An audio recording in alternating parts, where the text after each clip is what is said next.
Well, heidi ho, neighbors. It's about that time.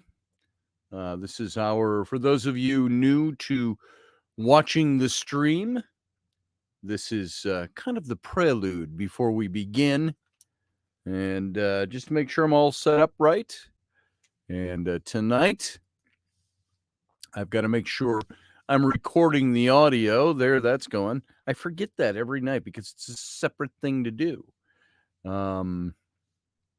Let's see, I'm over here. And I got to start this for the radio station in just a few seconds here. So, how's everybody tonight? Good to see those of you chatting in the prelude over in the chat room on our YouTube channel. There we are hooked up and linked to the radio station. My camera lighting is weird tonight. It looks very yellow, and I can't seem to do anything about that unless I turn up all the lights. Then there's no mood. So that's a pain in the butt. Roger Rabbit, 3, 2, 1, blast off. That's right. Well, we're not blasting off yet. Hey, Doug Stack, Matthew Sainsbury, Roger Rabbit. I saw Matt Finn in here a bit earlier. Good to see you brothers joining early on tonight. And I don't think there was anybody else in here quite yet. Of course, it was early. And keep in mind, we started 9:04:25 is when this show launches onto the radio station each and every night. So it should be kind of fun tonight. I wish I could get these lights to be less. Look at that. If I shine the light full on, that's what it does. If I turn up my computer light, it washes me out completely. But look, it's still in yellow mode. And it goes, look at this, right there. If I held my hand up there all night, that would be the natural color. But, alas, I'm not going to worry about it. So you'll just have to deal with me being yellow tonight. I need an auxiliary camera. Yes, I do. And hey, Sarah Nichols. Matt Finn, you're right. I do need an auxiliary camera. And I'm thinking of just getting a new one put in this for the built-in. I think that's probably a little old. It's probably about 5 years old, this computer. That camera could use replacing. Michelle Canham Free. Good to see you nice and early tonight. We launch in about 2 minutes. So, and everybody keep in mind, we go dark for a few seconds until the dark and the mic goes down, and then we launch the intro to the show at 4 minutes and 25 seconds past the hours when we join the radio station over at odysseyradio.com. Let's see. So it'll be a fun show tonight, I think. It's a story I heard a long time ago, and I got to credit Rainey for bringing it to my attention today. She goes, "You got to hear this." And I said, "Oh, I've heard that before." Okay, guys, here we go. I'm going to go dark for a few seconds. We'll be right back. Stand by.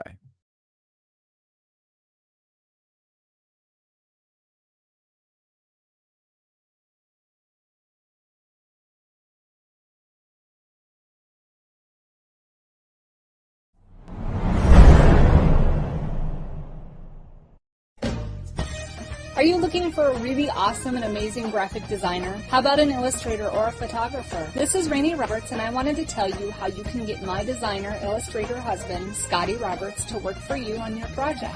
Do you have an awesome self-published book but no cover, or even worse, a cover that really sucks? Do you need a kick-ass logo for your company or some f***ing awesome graphic designs for your ads or website? Then get in touch with my husband for the best f***ing awesome kick-ass design and illustration. He knows his stuff and he's been at this for more years than I've been alive. Go to ScottAllenRoberts.com. That's Scott with 2 T's, ALANROBERTS.com to take a look at his online portfolio of work, or call 651-468-8115. Now go out and kick some ass with some kick-ass graphic design. Hire my dad so he can take me to Disneyland.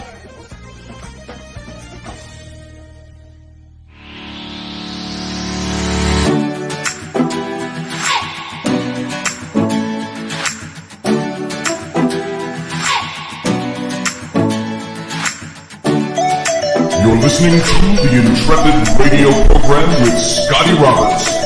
Intelligent Talk.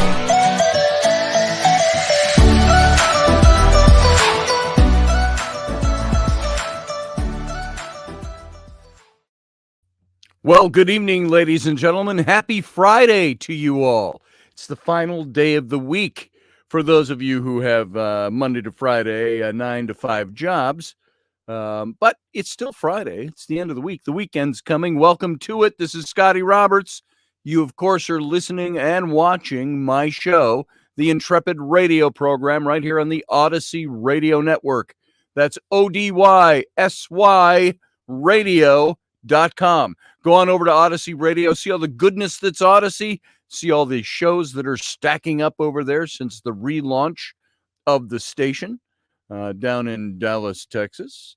And join us here every night of the week, Monday through Friday, 9 p.m. Central Standard Time, or 9 p.m. Texas time. Does Texas cover more than one time zone? I'm not sure if it does. Maybe in the East and the West, they're different. So tonight, I want to get into, oh, by the way, you can watch this show if you're only listening in audio over on Odyssey Radio, where all you can hear is the audio of this show. It's a radio station. You can come over and join the chat room and watch the video on my YouTube channel. That's youtube.com/Scotty Roberts. And you can also go over to Facebook if you're a Facebook preferential person. You can go to Facebook, the Odyssey Radio page over on Facebook, and you can watch this same video broadcast and join the chat room over there as well. I can't, being a single person here, cover both of those, so I usually just stick into the YouTube channel and hang out in there. And tonight, folks, like every other night, at the end of the show tonight, you can hang out in the YouTube chat room, and once the show is off air on the radio station, we like to do a little afterglow. What were you guys over there in the chat room calling it? The captain's cabin or something like that. That means you're all my cabin boys. Arr. I went in cabin boy. I came out cabin man. So Rainey gets to come into my, I almost talked naughty there, into my, the captain's cabin all the time. She's me cabin boy. Arr. She swabs me decks. Don't ya? She's over there on the far side of the studio. Peanut Gallery at her own desk doing her own thing. So everybody, welcome to the show tonight. Appreciate having you here tonight. I want to start out with something because of the topic we have tonight. I wanted to start with this, and some of you are very familiar with this. If you've seen some recent artwork I've done that I put on social media of the Gladiator, which is unassociated with my book, The Sword and the Clay. It was just somebody who knew me wanted me to do a commissioned art piece that revolved around Teddy Roosevelt's Man in the Arena speech, which, by the way, that speech is a very long speech. I considered reading that whole thing tonight. Maybe we'll do that another time because it might take a good 2/3 of the show just to read through it and give it some dramatic effect. But the Man in the Arena is a small blurb out of that speech. And I was going to read that tonight. I am going to read that right now. And this is a speech that he was giving in France And it was on April 23rd, 1910. And this was a year after Teddy Roosevelt had left the presidency, that his term was up. And he gave what would become probably one of the most widely quoted presidential speeches of his career. And I'm sorry, speeches of his career by a former president, but a president nonetheless. So the former president, who left office in 1909, had spent a year hunting in Central Africa. Hey, you just served as president for 4 years. What are you going to do? I'm going to go bully. I'm going to go to Central America or Central Africa and hunt.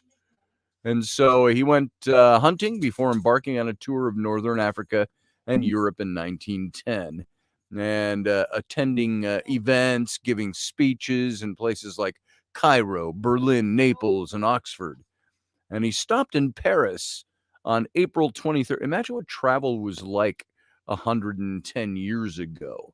You couldn't hop a plane. Right now, when I fly to Cairo, it takes me roughly 8 or 9 hours to get there. But with layovers, because we usually have to fly through, I rarely have ever taken a flight straight from Minneapolis to Cairo. You usually have to stop in Germany, or you've got to stop in somewhere in France, Paris. But there's never enough time to go do anything. You might have 4 or 5 hours of layover that you got to sit there in the airport.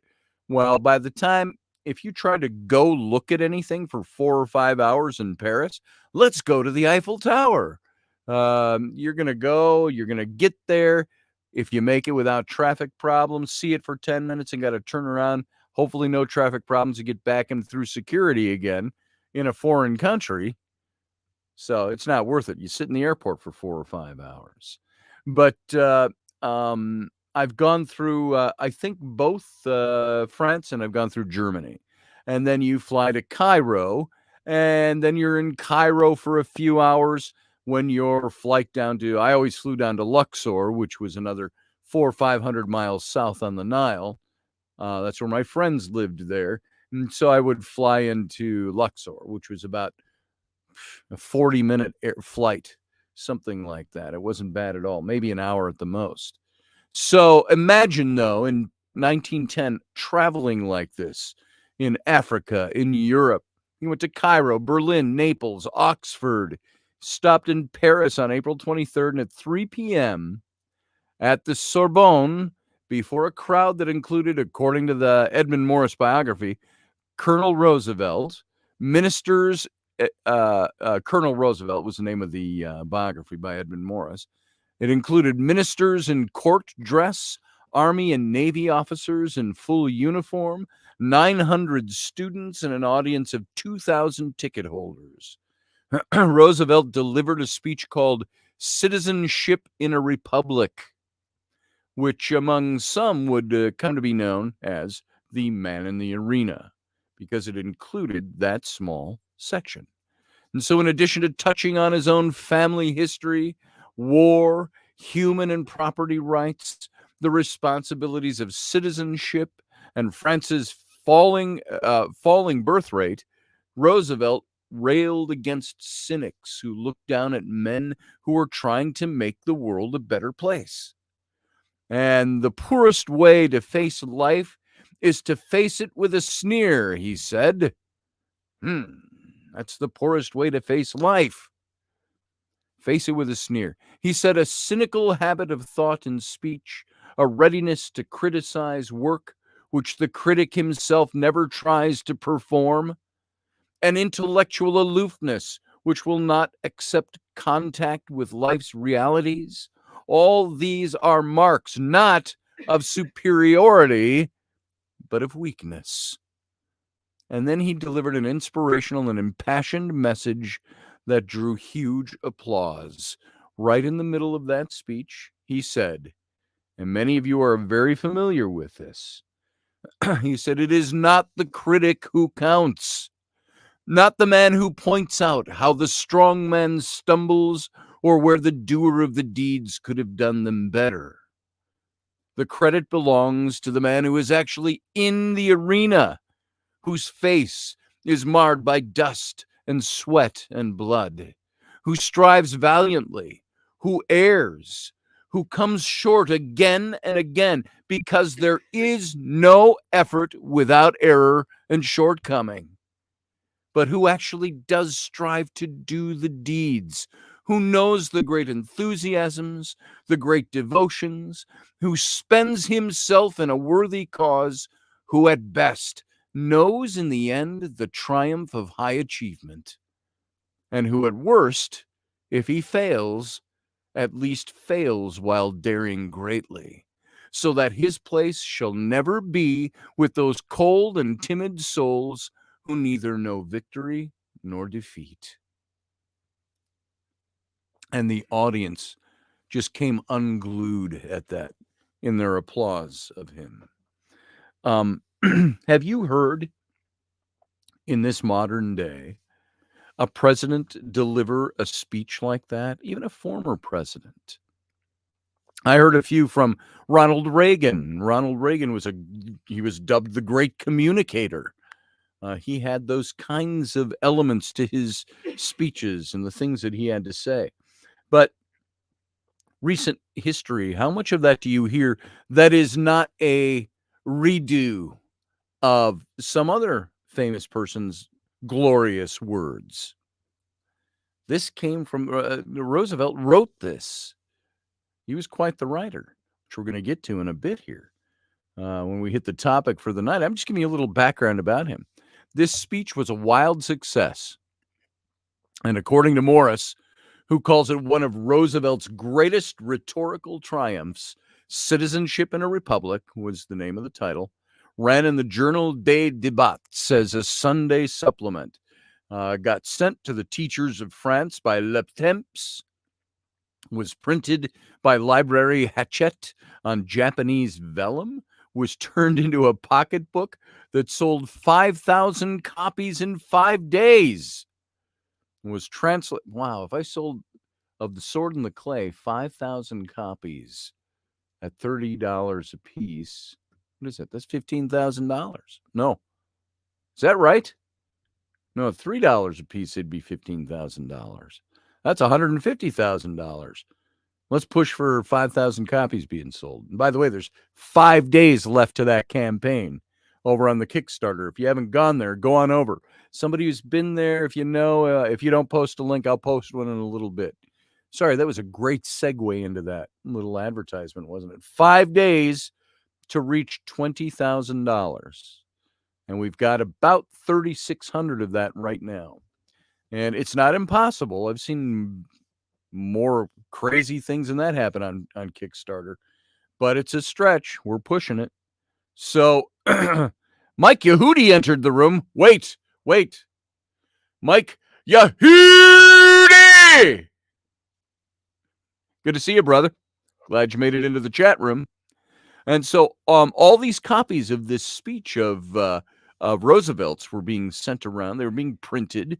Roosevelt, Morris writes, was surprised at the speech's success, admitting to Harry Cabot Lodge that the reaction of the French was a little difficult for me to understand, he said. Now, he might be even more surprised to learn that the most famous section of his speech, which I just read to you, still resonates and inspires people even today. Me, for one. I was surprised at the places where I see it and the people I know who love this section of his speech, that quote. And I saw Tom Selleck in the police show, something blue. Rainey, what's the name of that show? What show? Tom Selleck is the police commissioner. Something blue. Blue Bloods. Blue Bloods. It's about, he's the police commissioner in New York City, and it's about his family of cops and lawyers and things like that. And so a great show, by the way. There, Field Guy got it, Blue Bloods, and Grumpy Stack. Love that show. But have you ever noticed in the commissioner's, Tom Selleck's office on that show, he's got a picture of Teddy Roosevelt with "It's Not the Critic Who Counts" framed on the wall. So I even saw it there. So you see it all over the place. But So Roosevelt himself might be even more surprised to learn that the most famous section of his speech still resonates and inspires even today. It was quoted by Richard Nixon in his resignation speech. It's been paraphrased in TED Talks. It has its place in sports history, too. Before the 1995 World Cup, Nelson Mandela gave a copy of the passage to Francois Pignard, captain of the South African rugby team. And they won, defeating the favored All Blacks of New Zealand. And so Washington Nationals player Mark De Rosa would read it to himself before big games, before the Nationals faced the St. Louis Cardinals in Game 4 of the National League Division Series in 2012. De Rosa read it aloud to his teammates. That's a quote I've always gone back to, he told the Washington Times. I go to that a lot, I really do. I've done it since college. I like it because people think they know, but they have no idea what we're thinking from pitch to pitch. With our backs against the wall, I wanted to say something that brought us together, a little band of brothers. Go out and fight, see what happens. I felt it was fitting. It fires me up when I read it. And the team was, of course, victorious afterwards. And the speech has its cultural touchstones, too. One wonders what Teddy Roosevelt would have made of his words being tattooed on Miley Cyrus, of all people, and Liam Hemsworth's arms, and used in a Cadillac car commercial. So those are the places where this thing has gone to, and it's this quote has long legs, and you can see by the fact that it goes from presidents of nations to rock singers, if that's what you would call Miley Cyrus, to actors, to all levels of people, sports players, that this has been a very popular quote. And it's got long legs because it has a lot of meaning. And the Band of Brothers, did you even know what he means when he's talking about the Band of Brothers speech? This is from Shakespeare. And it goes like this. And now maybe you'd seen the World War II series, Band of Brothers. It's what it's based on. It's probably the most famous speech from Shakespeare's play, Henry V, who some people used to think, when we were in college, we used to call it Henry V, because it's the Roman numeral 5. But the Henry V Band of Brothers speech.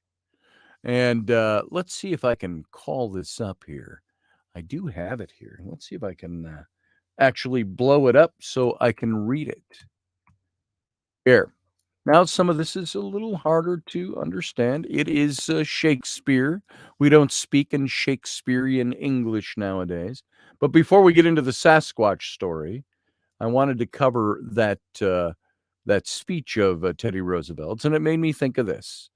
And he's talking with Exeter and Westmoreland and Salisbury. This is King Henry V in the play. And here's what that speech says.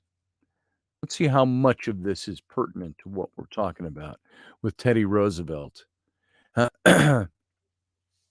Westmoreland says, "Oh, that we now had here but 1/10,000 of those men in England that do no work today."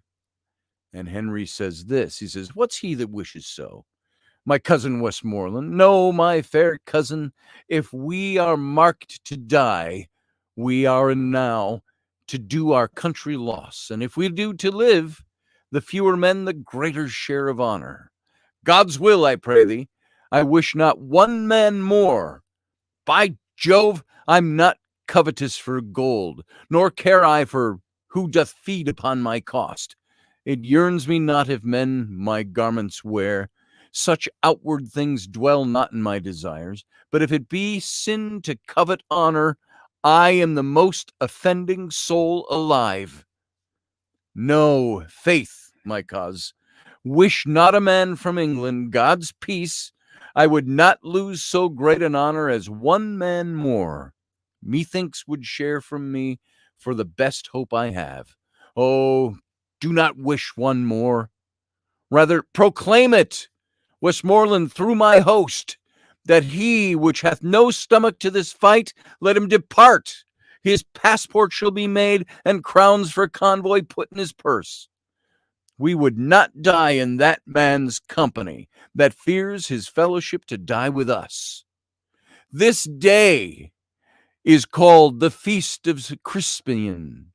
He that outlives this day and comes safe home will stand a tiptoe when the day is named, and rouse him at the name of Crispian.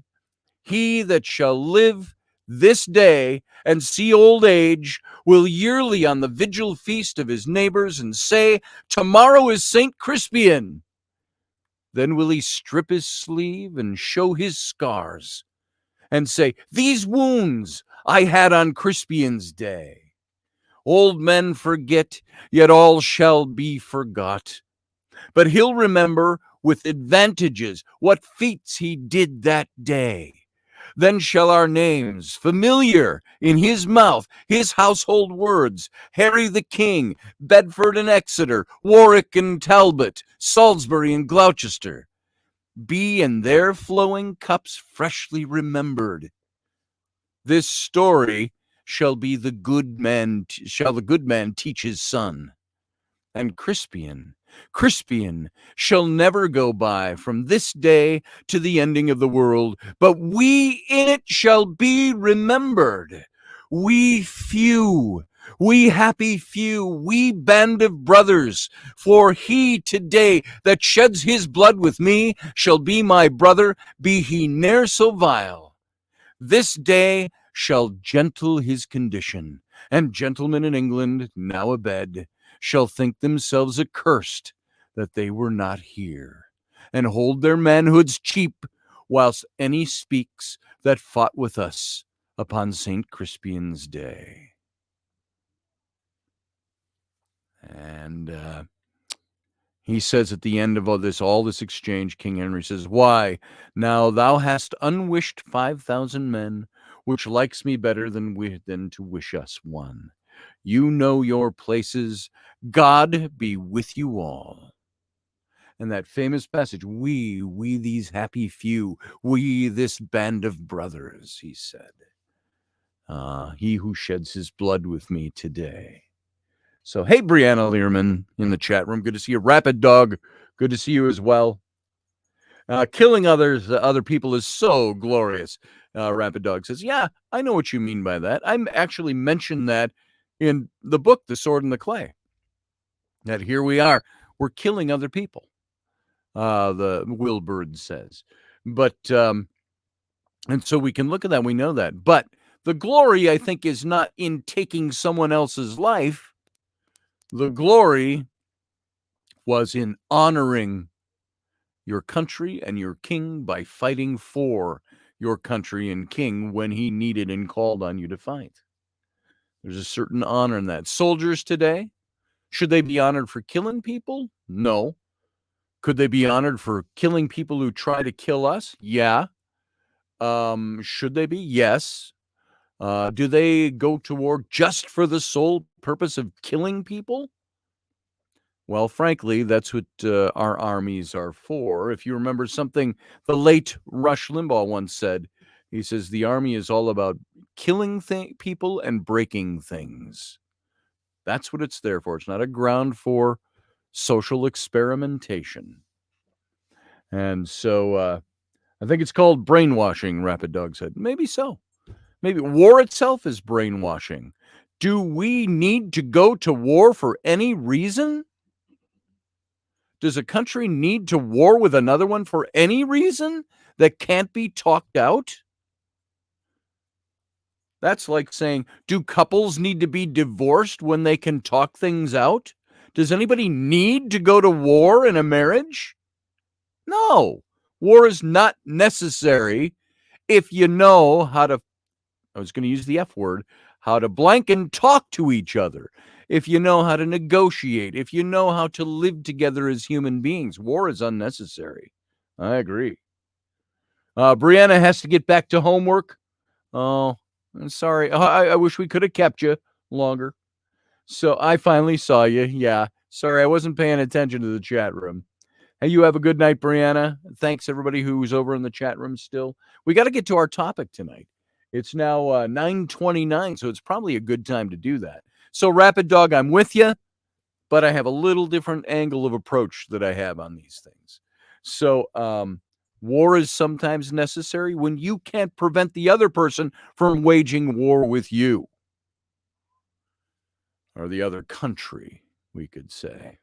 If we were attacked by another country, we could preach at them all that war is not the way while they bomb the shit out of us. So what do we do in response? We have to wage war with them. Sometimes war is a necessary thing. Read Sun Tzu's Art of War. I have my little mini copy of it sitting here on my desk. And anyway, so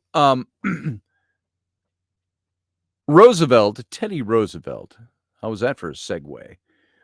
He didn't take us into war, although he fought in the Spanish-American War. He was not president at that time. Yeah, Rapid Dog, that's it. Sometimes sad to say, that is the state of humanity. Sometimes you have to kill or be killed.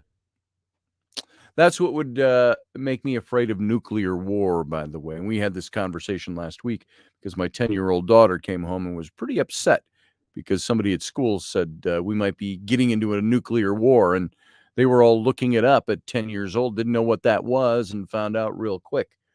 And she was actually in tears about it. And so what do we do? What do we do? What if a country like Russia or China, these big superpowers, launched a nuclear attack against the United States, which would be pretty stupid. You'd have to have pretty stupid leaders that would do that. I don't fear the big countries like Russia and China. I more fear tin pot dictators that have nuclear abilities. Some of the terroristic countries that have the ability to do that. But what do you do at that point? You have one of two decisions as a nation. If you can't shoot it down or them down, and you know it's going to destroy this country, what do?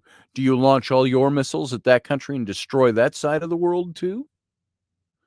Or do you altruistically say, we're not going to launch because we're not going to, and we want the world to know we have the power to do it? But how altruistic is that? What are you doing to a whole nation of millions upon millions, 380 million people in this country? Those are big questions. It's mutually assured destruction, says Michelle Canham Free. That's right.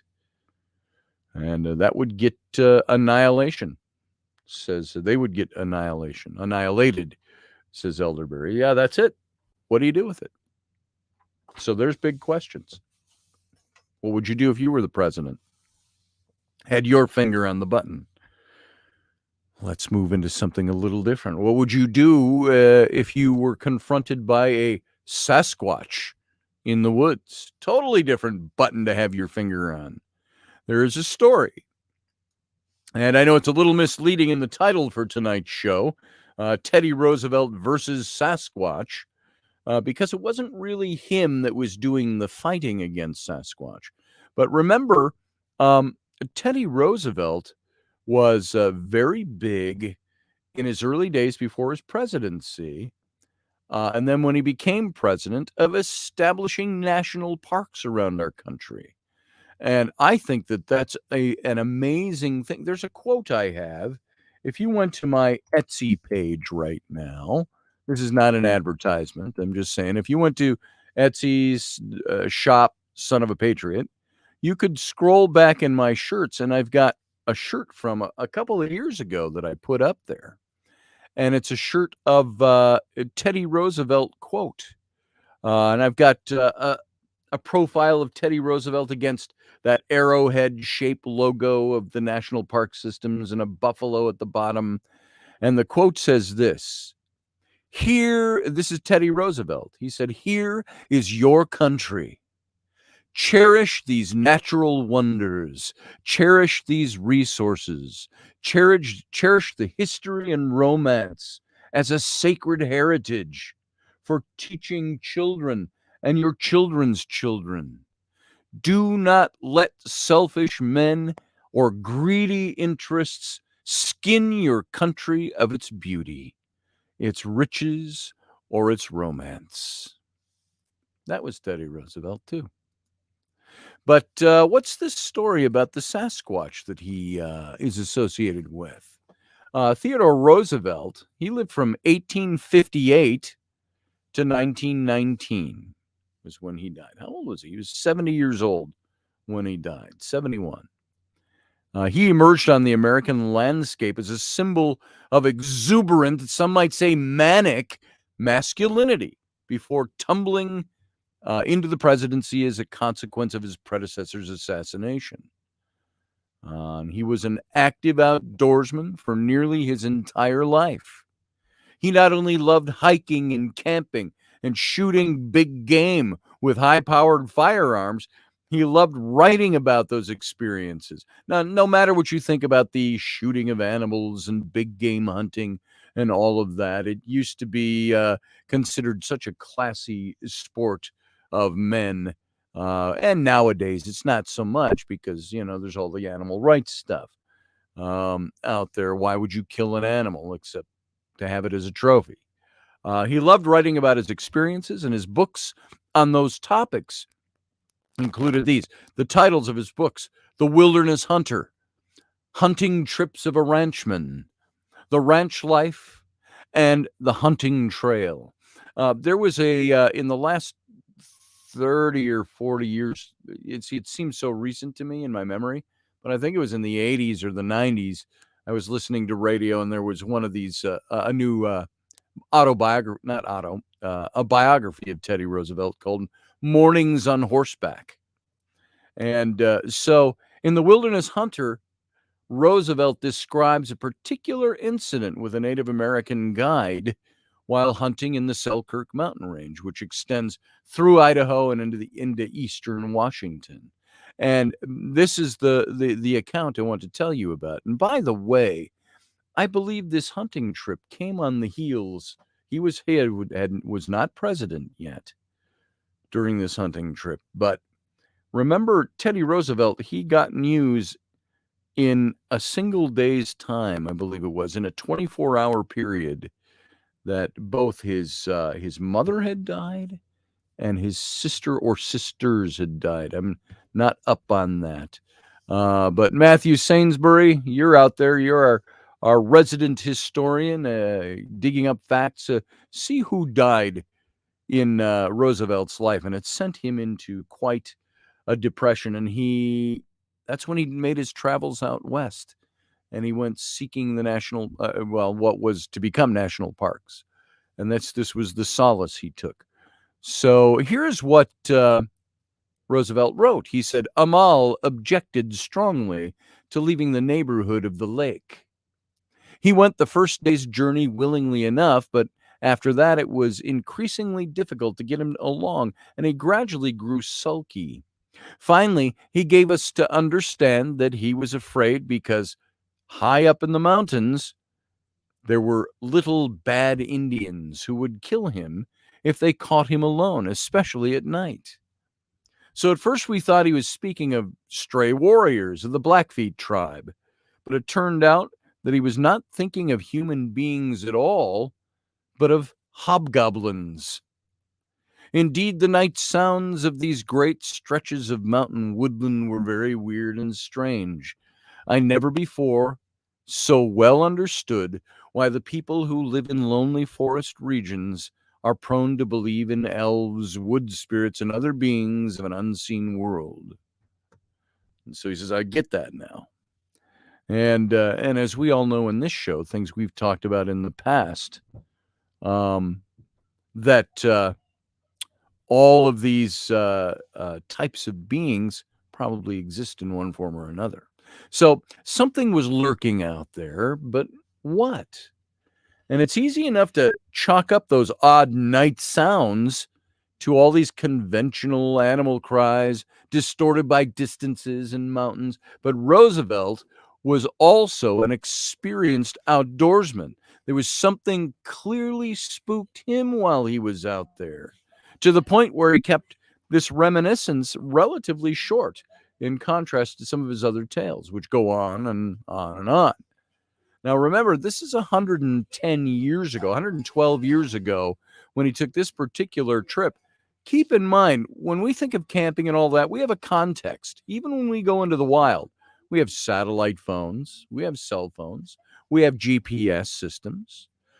We have, no matter where you are out in the wild, you're usually not too far from civilization in these bordered United States, of course.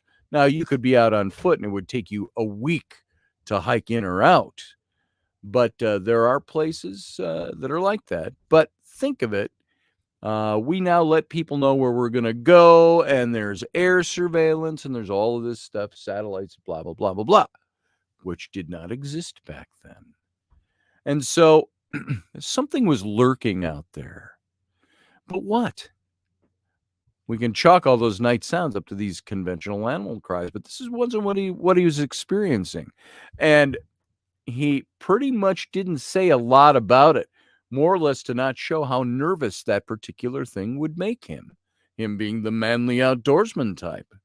So in another passage from the same book, Roosevelt describes a conversation with a mountain man, Bauman, who tells a horrifying tale of a creature in the woods.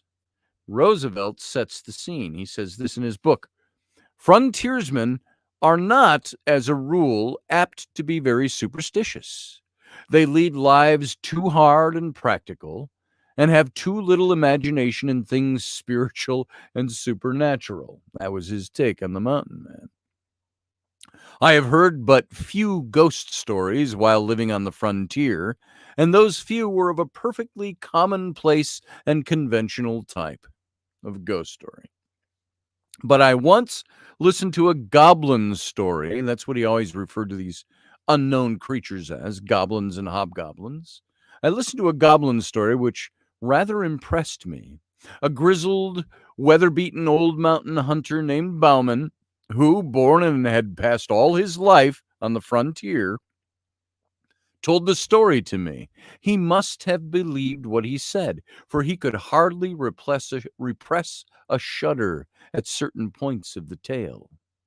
But he was of German ancestry, and in childhood, had doubtless been saturated with all kinds of ghost and goblin lore, so that many fearsome superstitions were latent in his mind.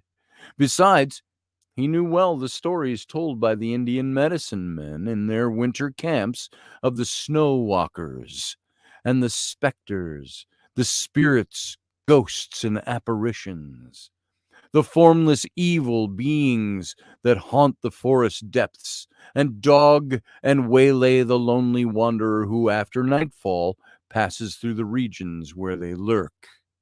Now, keep in mind, I told you about this. There's a book that Reuben Fasthorse and I want to write together about some of these things.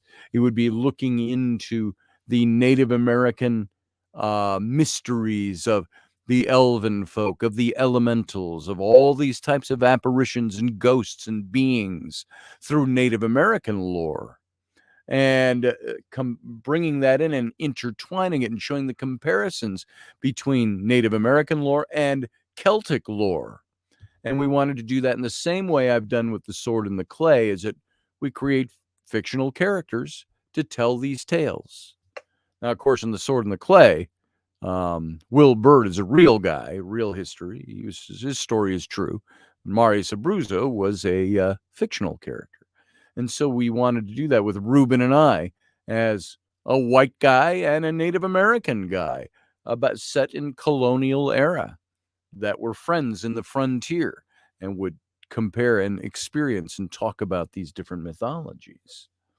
And so it might be, Roosevelt continues, that when overcome by the horror of the fate that befell his friend, and when oppressed by the awful dread of the unknown, he grew to attribute, both at the time and still more in remembrance, weird and elfin traits to what was merely some abnormally wicked and cunning wild beast. But whether this was so or not, No man can say, said Roosevelt. When the event occurred, Bauman was still a young man and was trapping with a partner among the mountains dividing the forks of the Salmon from the head of the Wisdom River. Not having had much luck, he and his partner determined to go up into a particularly wild and lonely pass through which ran a small stream said to contain many beavers. The pass had an evil reputation because the year before a solitary hunter who had wandered into it was slain, seemingly by a wild beast. The half-eaten remains being afterwards found by some mining prospectors who had passed his camp only the night before.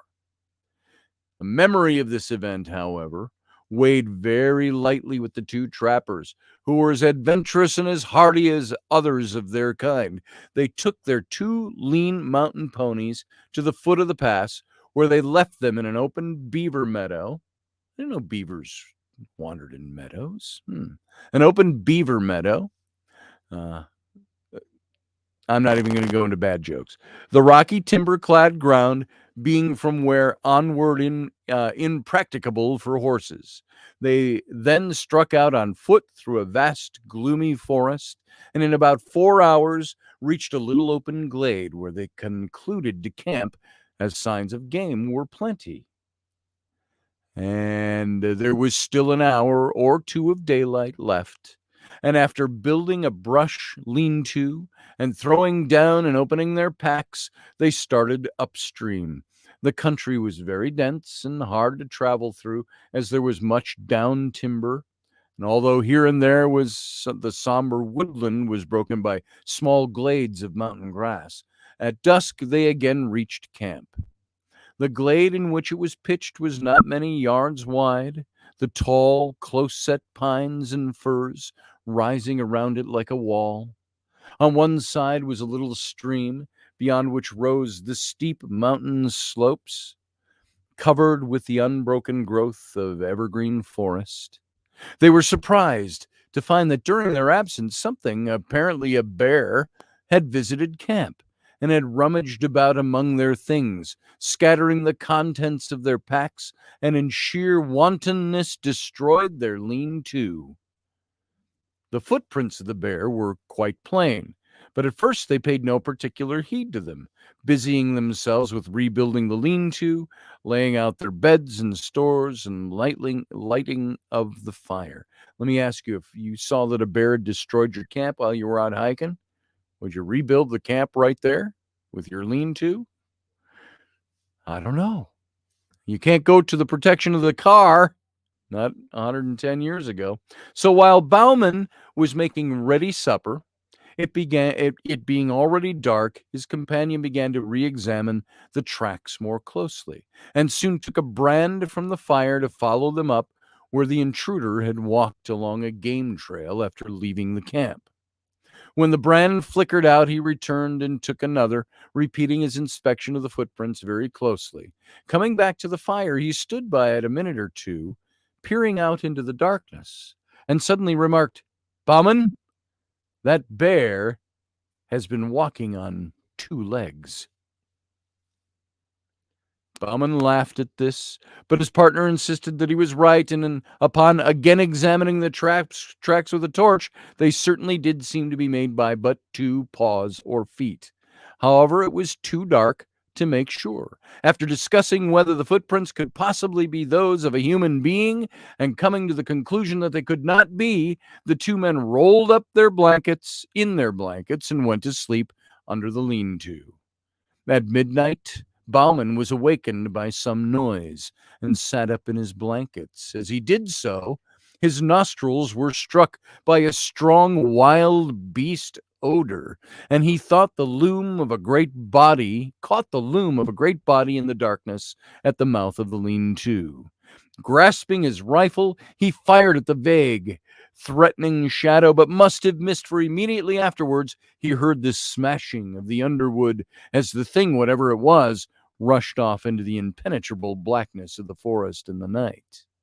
So after this, the 2 men slept but little, I can only imagine, sitting up by the rekindled fire, but they heard nothing more. In the morning, they started out to look at the few traps they had set the previous evening and put out new ones. By an unspoken agreement, they kept together all day and returned to the camp toward evening. On nearing it, they saw, heartily to their astonishment, that the lean-to had again been torn down.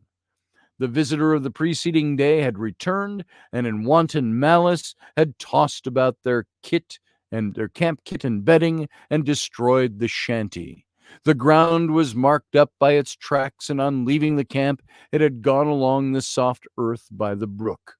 The footprints were as plain as if on snow, and after a careful scrutiny of the trail, it certainly did seem as if whatever the thing was, it had walked off on but 2 legs.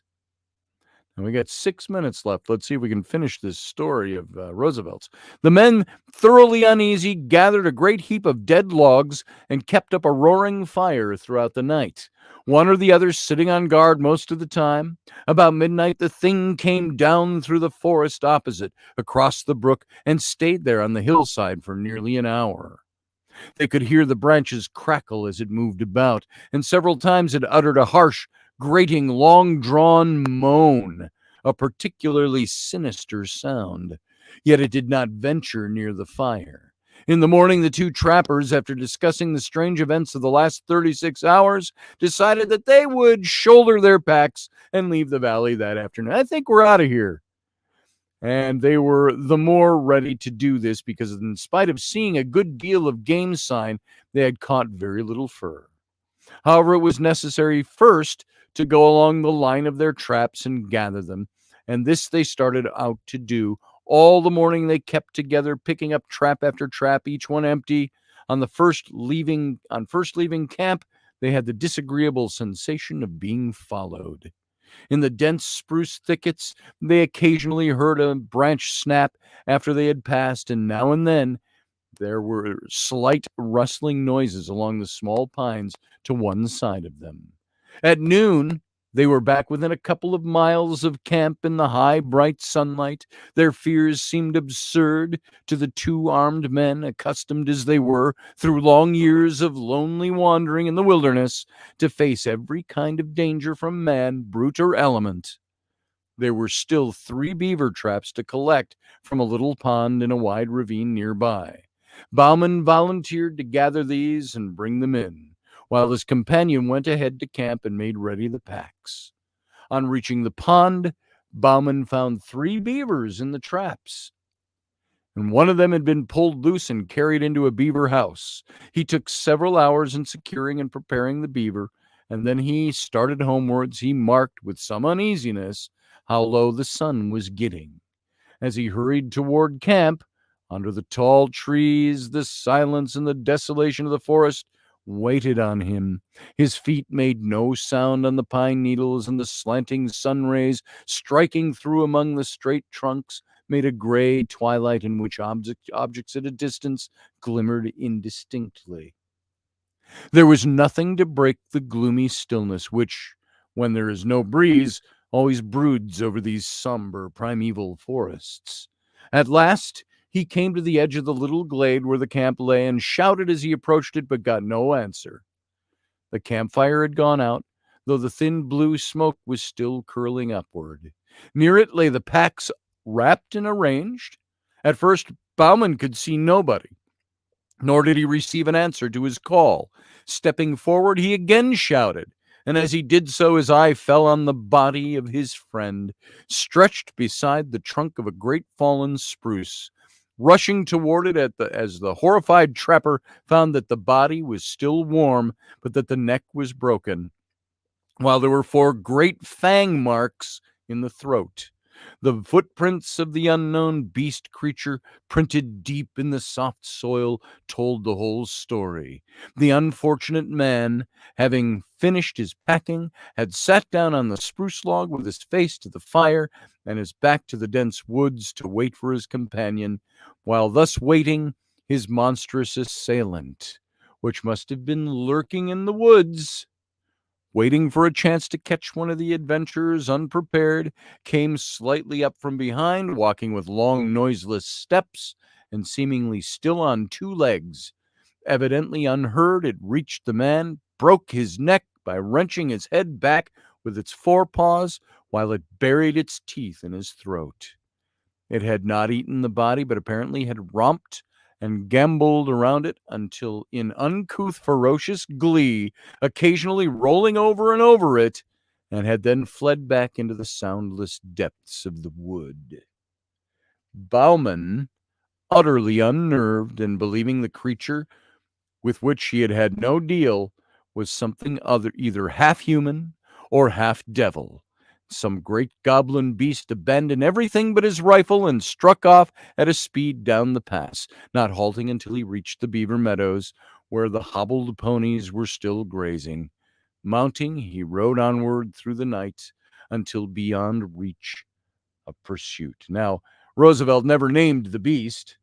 He didn't call it Bigfoot or Sasquatch or anything like that. But you can imagine his regret at never encountering such a beast face to face, the great hunter that he was. So, guys, that's the account written by Teddy Roosevelt after hearing the story from this man named Bauman. Now, if you all stick around, we'll talk about this a little more in the YouTube chat room. That's youtube.com/Scotty Roberts. But for now, we're just about ready to go out for the night. And I want to thank you all for being here. And of course, as always, live long and prosper.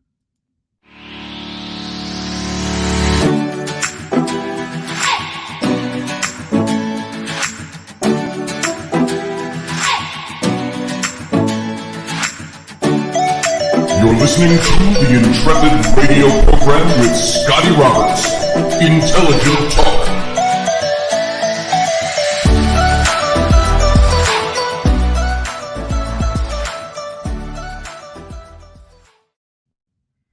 All right, gang, we are off air, and I've got to cut off this stream feed to the radio station in just a few seconds here. There we go. Right now, boom, we are totally off air, so it's just us gathered here in the chat room. Sorry we cut that story so short to the end, but that was the story of it. What do you think of that story?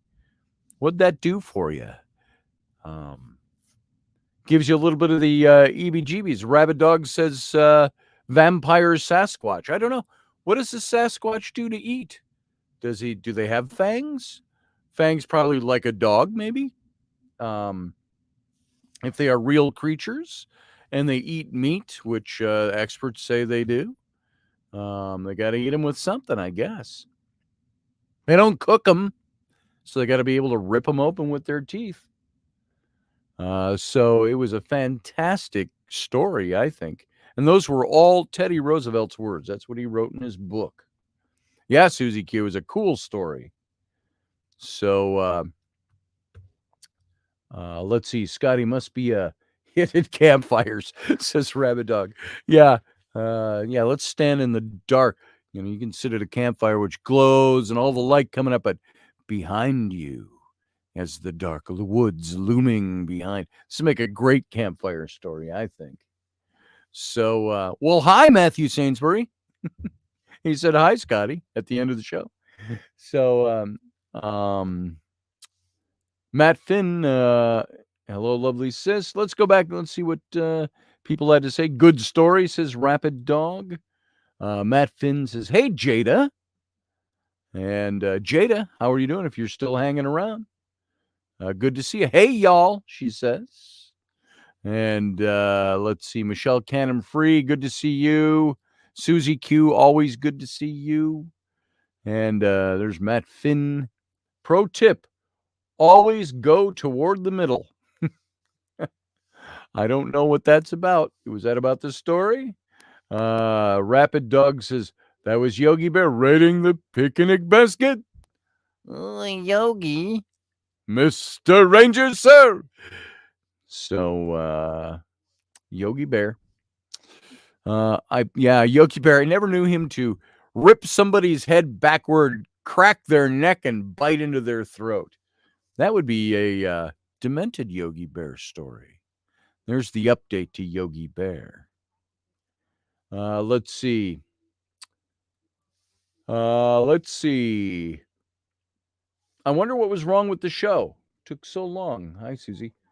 Matthew Sainsbury. Did the show have problems tonight? Did I miss something? Interesting. I hope not. Let's see. I think that Hell on Earth at times had some amazing scenery, though. Not sure what you're referring to there. Maybe the West. David Castle was here. Good to have seen you, David. Or not seen you, sorry. You were in the chat room earlier tonight. And Elderberry was here.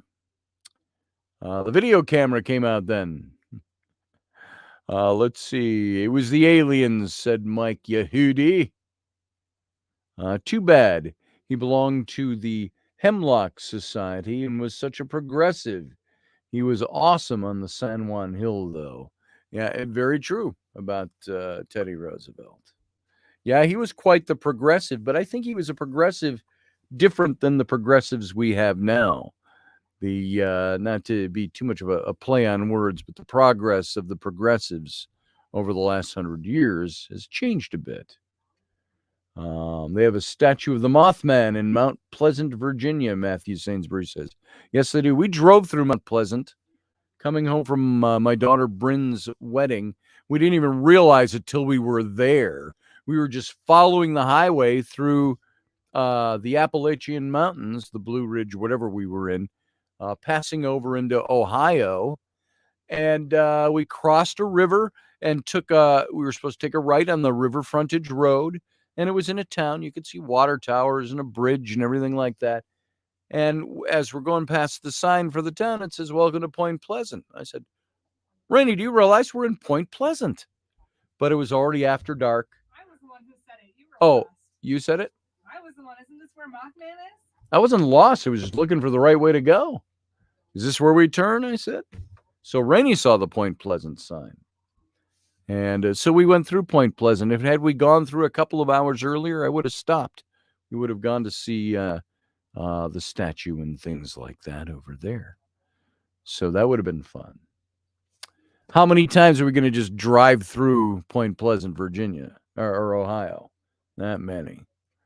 So a bridge collapsed after the creature appeared. That's right, says Matthew Sainsbury in all caps. Yes, that's the legend behind, the myth behind the Mothman is that the Mothman was the cause of all that. There's been all kinds of movies made on that, books written on that. People today still writing about that and still claiming they've seen the Mothman. So Grumpy Stack says, "Hot diggity dog." So not sure what that was in. Hey, Barbie D, good to see you too. Did you just get here? Barbie D. Hey, Doug, she says. Yeah, we're almost done with the show. We're officially off air now. So if you're coming in an hour late, either you got your time zones screwed up or you had something else going on. I'm glad we're still here, though, now that you've come in. We get a lot of people that come in almost at the end of the show. So are there other shows that people are visiting? Am I in a bad time slot or what? I've always done 9 p.m. for the last, since 2000. Well, not 2000, 2010. I've been doing 9 p.m. Central Standard Time. So 12 years now. Oh, you're late. Okay. Well, welcome. I'm glad you're here and that we're all still here too. Well, a handful of us anyway. And I'm just looking through the chat room to see if there's anything in particular that stands out. Field Guy says, Miley Cyrus is not a rock singer. She sings stuff. Okay, there you go. We got that cleared up now. She looked good naked on a wrecking ball, though. Just saying, I'm a guy. So the Field Guy says, "Thou speaketh like this all the time." I missed something. You got the asses right. The ass right, said Grumpy Stack. Let's see. What else we got in here? Killing other people is so glorious. Yeah, I saw that Rapid Dog. We talked about that a bit. Brianna Learman's exit from the chat room. Sorry you had to work on homework tonight, Brianna. And get out of here early.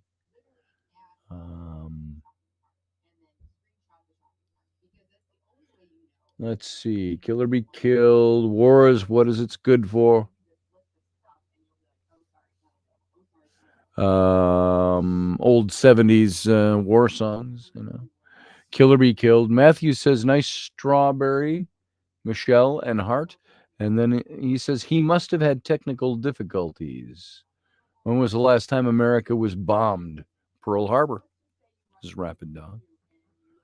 Or my neighbors last week in America here. So let's see. Ridiculous because of the internet and rumors of war, says Matt Finn. Did this broadcast cut out at all? Am I missing some undertone here tonight? Or were you referring to something else? I hope it didn't cut out midstream somewhere. So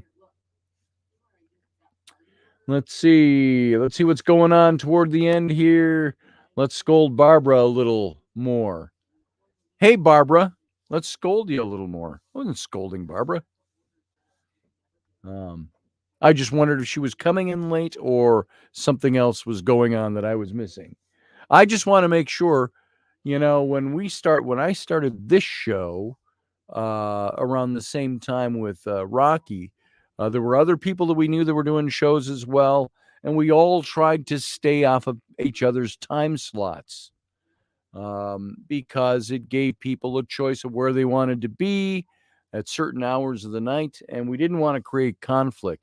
Then we had some people just said, screw it, I'm going to do whatever I want to do because I got a bigger audience, and started not paying attention to any of his friends that he had made that pact with.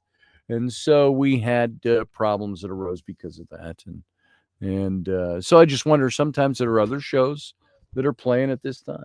So all good here, says Rapid Dog. Okay, that's good.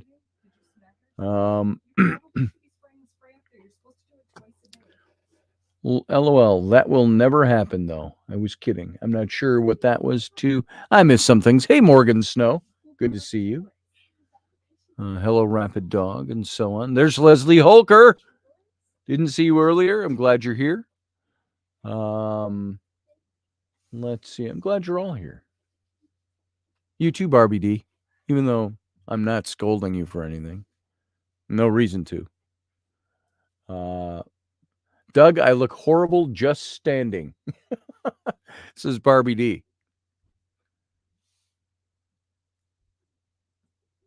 Well, that's sad to hear. I look horrible naked on a wrecking ball. I know, Doug. I've seen you do it. You guys should see Doug Grumpy Stack naked on a wrecking ball.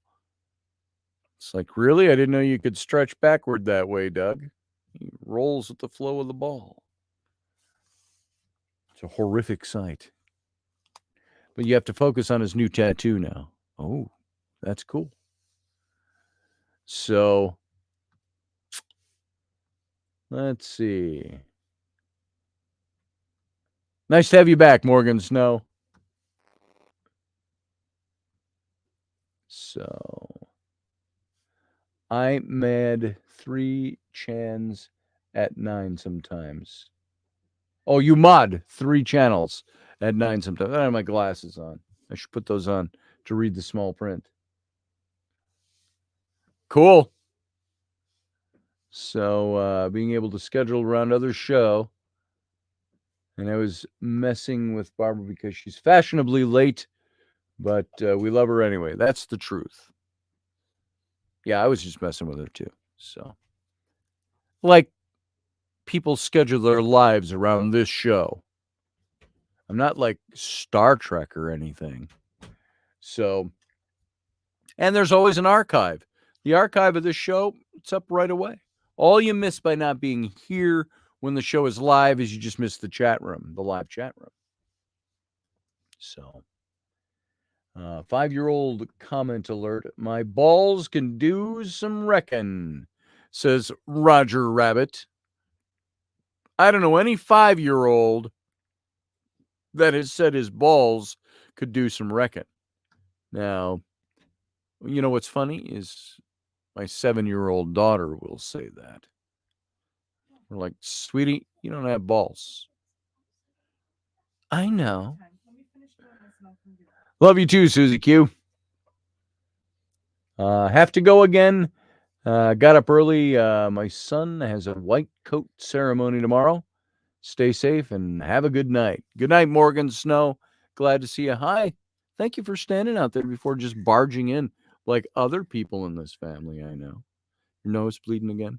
Yeah. Yeah. That's what happens when they dig around in your face through your nose with long tools. Yuck.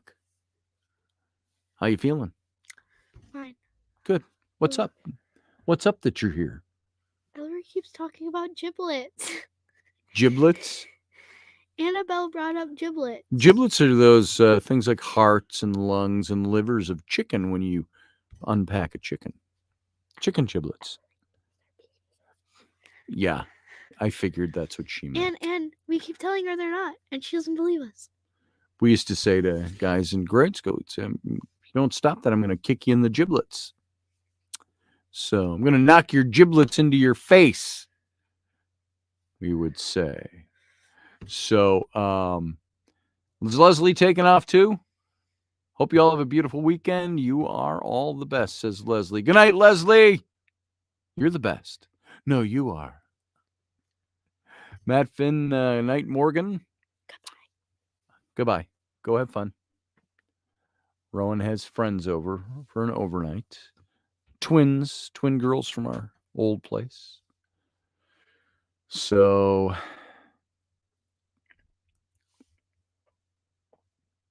Michelle, flirt. It should work. LOL. What's Michelle trying to accomplish? Ran a yellow. Oh, did you get pulled over? Uh-oh, just now? Oh, that sucks. Did he give you a ticket? You could flirt. Yeah.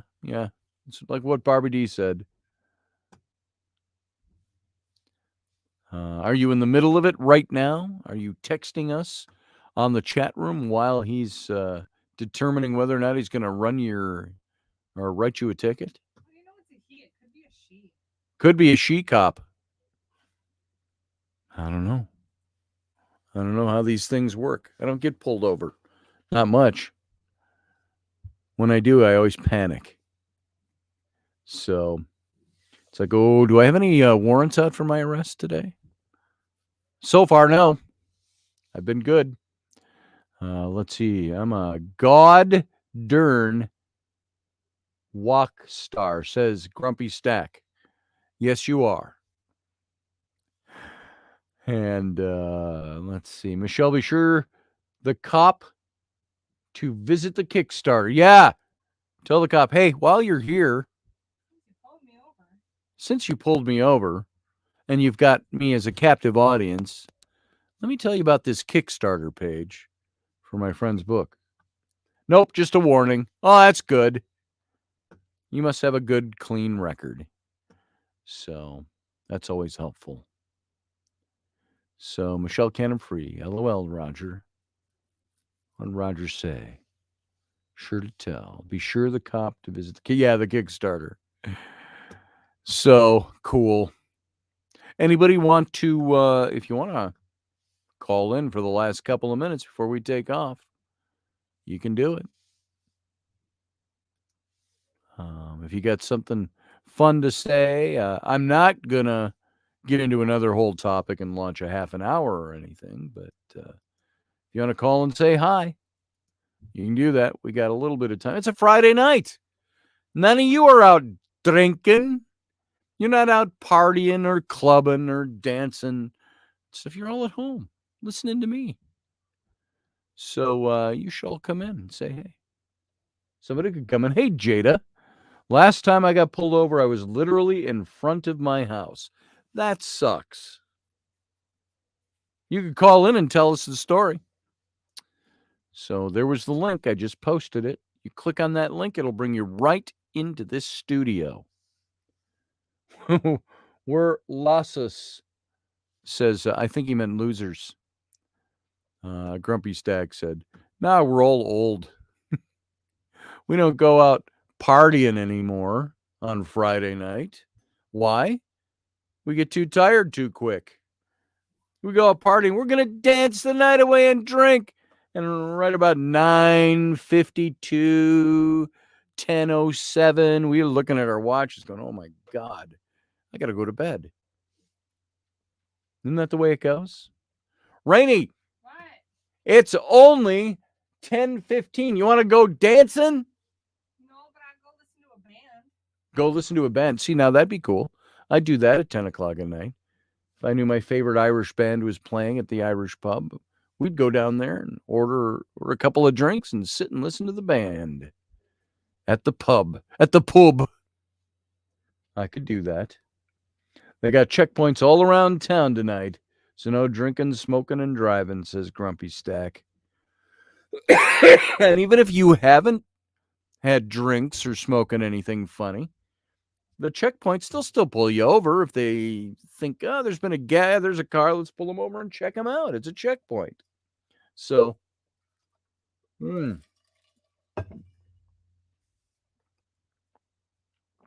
had an ice cube in that. I didn't want to swallow it whole. So, Claudette, somebody said, is there Claudette is here? Claudette, there she is. Hey, Claudette, good to see you. Glad you're here. You got a story? You can call in too. We are off air on the radio station over at Odyssey Radio, but we're still here live. Here's the, once again, there is the stream link. You click on that link or copy it and paste it into your browser, and it brings you right into this chat room. So if you feel like you're ready to be on camera, we'll call you right up on screen. We'll have a little conversation. Look at that. I'm coaxing you. Come on. Come on. Click on the link. Come over to the dark side. I wish I had more of a bass voice, but I don't. Touch the button, Rainey said. Oh, I just can't. I can't. My entendres are too easy these days. So, you know what I am going to do? I'm going to stop the recording of the show for audio. That's going to go up.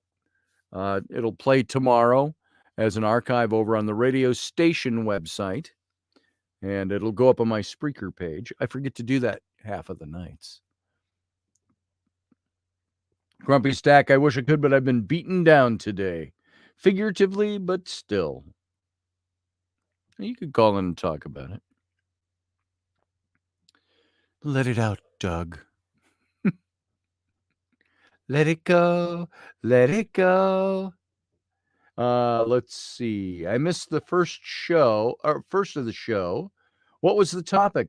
Let's see. It just skipped.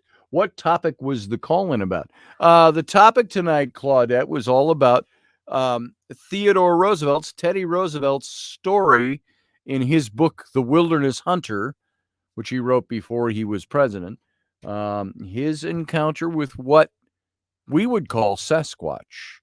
Well, not his personal, the encounter of somebody that he knew. He met their story of Sasquatch.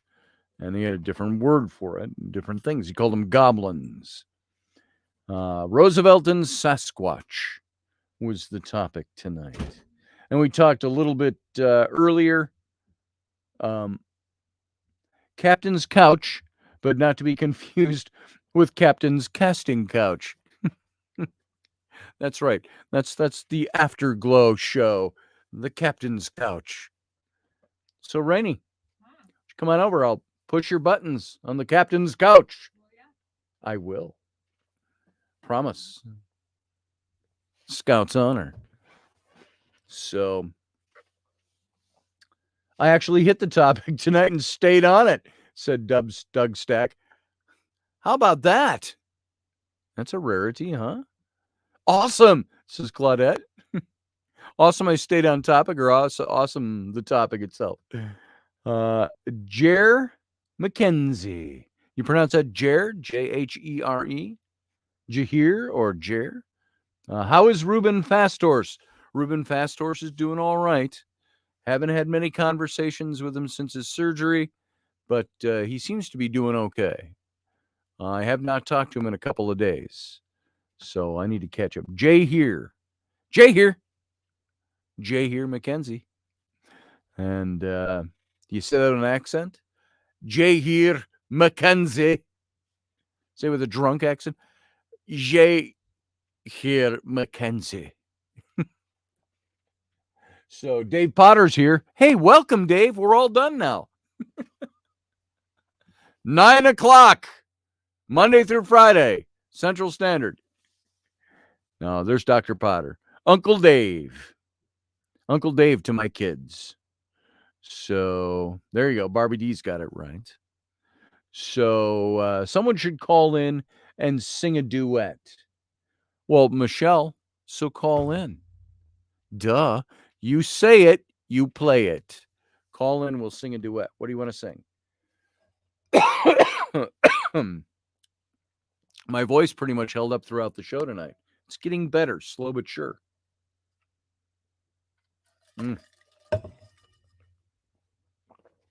And this is the non-show portion of the show, by the way.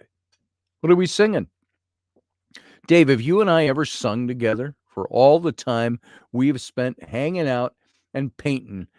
Have we ever sung songs? I don't recall. Sea shanties. We've done those. Yeah, Rainey says. Oh, the year was 1778. How I wish I was in Shorebrook now. A letter of marque came from the king to the scummiest vessel I'd ever seen. God damn them all. I was told we'd cruise the seas for American gold. We'd fire no guns, shed no tears. Now I'm a broken man on a Halifax pier, the last of Barrett's privateers. Oh, Elcid Barrett, cried the town, how I wish I was in Sherbrooke now.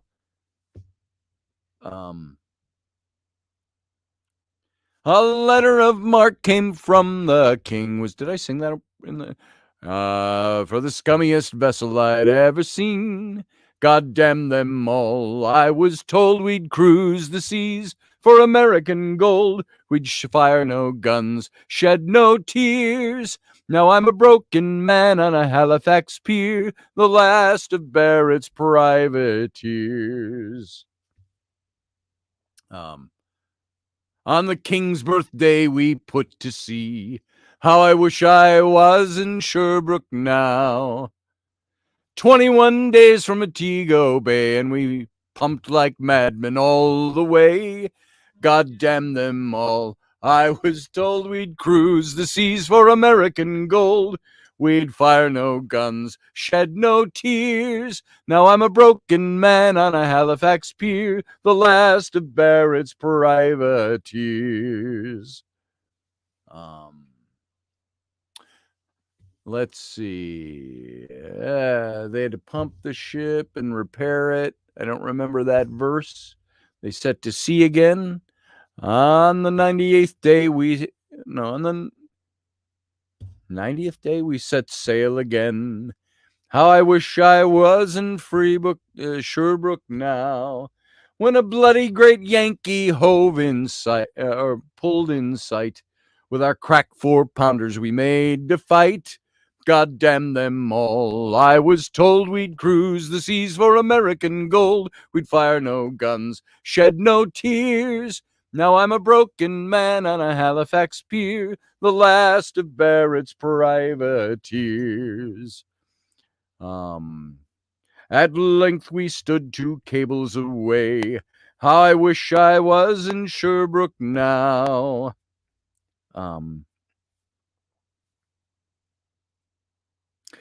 I don't remember how it goes at that point. Then there's the chorus again. But with one fat ball, the Yanks stove us in. That's how that verse ends.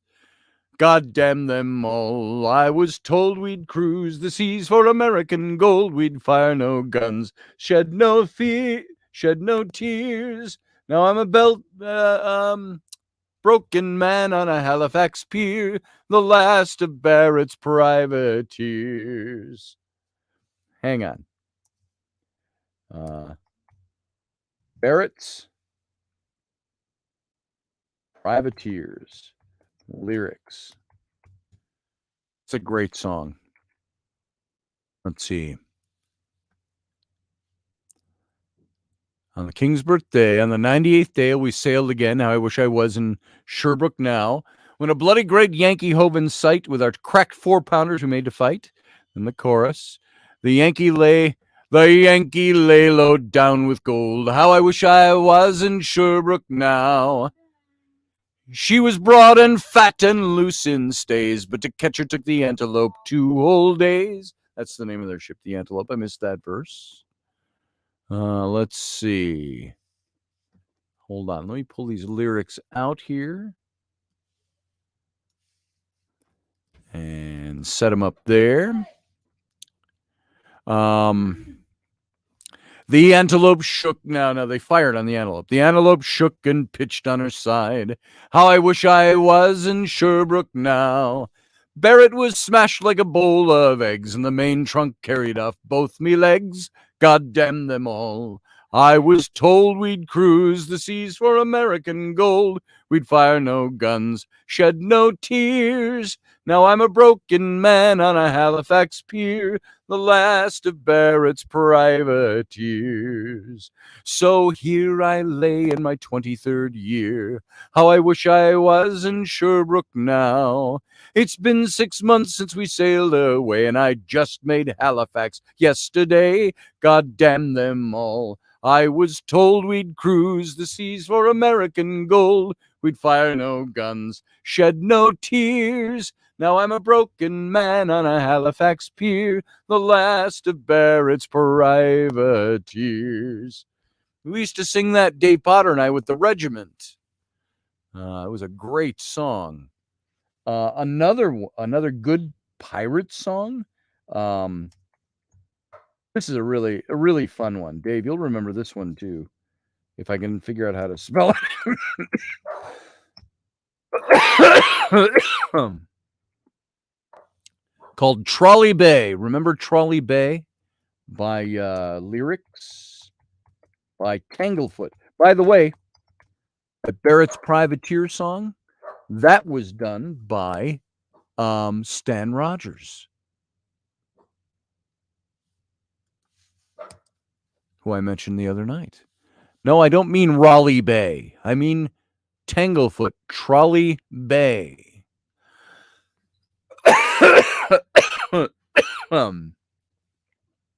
Here it is. I do believe it said it has the lyrics. No, it doesn't. Misleading Google. Sheet music, Texas running vacations. They might not. Tanglefoot is sometimes hard to find. Oh, here. Maybe this one. Here you go. This is a great song. Yeah, I like this song. This is Tanglefoot, who I've mentioned before. This one started with this bum bum bum bum bum bum bum bum bum dun dun dun dun. Now this is a Canadian maritime folk band that they have I think broken up over the last 10 years, but we used to see them. Dave and I used to see them all the time at remember at Big Island. We would always see them, the Big Rendezvous. You need a belt. Yeah, I do need a belt of rum to clear my throat. This one was a great song, a great pirate song, and they had great harmonies, this band. And it says, it was June and it was hot when on board the ship we got, with shot and powder for the guns and frog's head full of rum, and salt cod to last until the winter squalls. We made for the southwest, where the hunting would be best, where the Spanish ships of trade down with Aztec silver laid were the fairest game for gentlemen of fortune. And then the choruses, and with tar on our pigtails and blood on our rapiers, we'll fly the skull and crossbones. By God, we'll take no prisoners. It's hi-ho away, boys. We'll sail from Trolley Bay, boys. Hoist the Jolly Roger at the break of day. It goes bum bum bum bum ba-da-dum bum bum bum bum bum ba-da-dum dum. Then it said, from up the crow's nest then called the third mate, Mr. Flynn. Set the course and hold her steady, and for action make her ready. There's a Spanish merchant off the starboard bow. We raised the black flag high, fast the Spaniards turned to fly. We followed in her wake until we could overtake, and dismasted her with chain from cannon fire. And with tar on our pigtails and blood on our rapiers, we'll fly the skull and crossbones. By God, we'll take no prisoners. It's hi-ho away, boys. We'll sail from Trolley Bay, boys. Hoist the Jolly Roger at the break of day. We pulled up alongside with our grappling hooks and lines, guns and cutlasses in hand. On the gunwales we did stand, every hand from the captain to the cabin boy. Saw 3 dead the chains had flayed, and then we raised and crossed our blades, and to their mates we gave our best, as the sun set in the west, with pikes and swords, pistols, fists, and feet. And with tar on our pigtails and blood on our rapiers, we'll fly the skull and crossbones. By God, we'll take no prisoners. Hi-ho away, boys. We'll sail from Trolley Bay, boys. Hoist the Jolly Roger at the break of day. Well, from the darkness till the dawn, as the battle raged on, we fought with manly fitness, as we meant to leave no witness. We lost Mr. Flynn and 1 leg from the cabin boy. But with their treasures we retired, and we set a canvas fire, left her sinking to the deep, where their silent bones will sleep. And we forged a leg of gold for the cabin boy. And with tar on our pigtails and blood on our rapiers, we'll fly the skull and crossbones. By God, we'll take no prisoners. It's hi-ho away, boys. We'll sail from Trolley Bay, boys. Hoist the Jolly Roger at the break of day. And then it goes on just a little bit more. It was August and still warm when to Trolley we returned.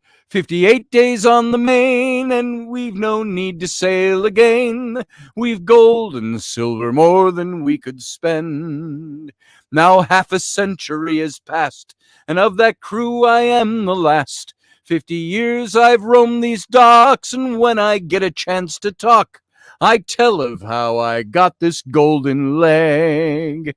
Well, with tar on our pigtails and blood on our rapiers, we'll fly the skull and crossbones. By God, we'll take no prisoners. It's hi-ho away, boys. We'll sail from Trolley Bay, boys. Hoist the Jolly Roger at the break of day. Great song. It was Tanglefoot did that. We used to sing that one too around the fire. Dave, you remember that one? I want a cocaine Jagger shot right now, meow, says Grumpy Stack.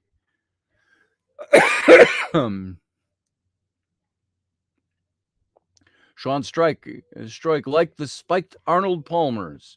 You're all talking about drinks. I was singing about pirates. Let's see. Not tried the right one. Shell Cannon Free. There's a song for you. Michelle Cannon Free. Ours is Blake's Hard Cider. Sip. Let's see. Well, not great singing. Yeah, that was sea shanty singing. So, but thank you.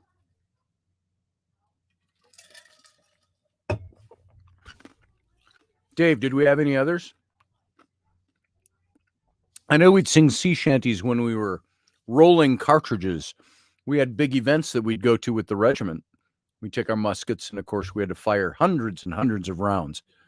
And so we'd load them without musket ball because we didn't want to kill anybody, but gunpowder into paper wadding, and we stuff them all into our cartridge boxes and then into the big canvas bags, and we bring a bunch of those down. But we'd always sing sea shanties while we were doing that work.